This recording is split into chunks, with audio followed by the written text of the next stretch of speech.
ஆக்சுவலாக நான் நிறைய படங்கள் நடிக்கிறேன், ஆனால் நிறையா எடிட்டில் போயிடுது.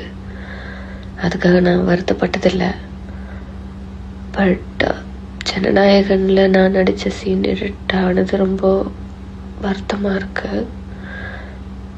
பிகாஸ் இது நான் ஃபஸ்ட்டு கமிட் ஆன படம். நான் கம்பேக் கொடுக்கும்போது நான் ஒரு வருஷம் 1.5 வருஷமாகவே வெயிட் பண்ணுறேன் இந்த படத்தோட ரிலீஸ்க்காக. அதுவும் சாரோட காம்பினேஷன். நான் மூவிக்கு நடிக்க வந்ததுக்கு காரணமே நான் சாரோட நடிக்கணும், ஒரு காம்பினேஷனில் பண்ணணும் அப்படின்ட்டு ரொம்ப ஒரு ட்ரீமாக இருந்தது. படம் சூப்பராக இருக்குது, எல்லோரும் பாருங்கள். விமன் எம்பவர்மெண்ட் வேறு. அடுத்த படங்கள் அவர் நடித்தாருன்னா நம்ம ட்ரை பண்ணி நடிக்கலாம். பட் இது அவரோட கடைசி படம். ஆக்சுவலி ரொம்ப ஹாப்பியாக தியேட்டருக்கு போனேன். படம் ஓகே, நம்மளோட சீன் வரும், தளபதி காம்பினேஷனில் இருக்கே வரும் அப்படி நினச்சி போனேன். பட்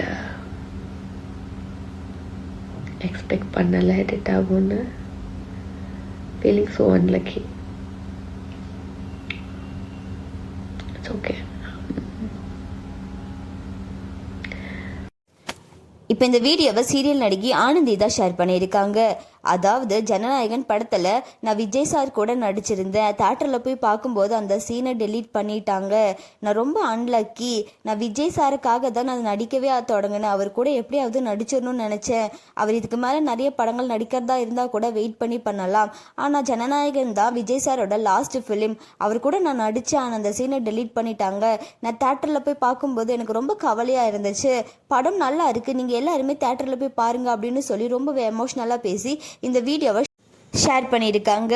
இதை பார்த்த ஆனந்தியோட ஃபேன்ஸ் நிறைய பேர் நீங்கள் கவலைப்படாதீங்க அப்படின்னு எல்லாம் சொல்லி ஆனந்திக்கு ஆறுதல் சொல்லிட்டு வராங்க. ஜனநாயகன் படத்தை நீங்கள் பார்த்தீங்களா, எப்படி இருந்துச்சு அப்படின்னு சொல்லி உங்களோட கருத்தை கமெண்ட்டில் சொல்லுங்கள். மேலும் இந்த மாதிரியான ட்ரெண்டிங்கான அப்டேட்ஸ்க்கு நம்மளோட சேனலை சப்ஸ்கிரைப் பண்ணிக்கோங்க.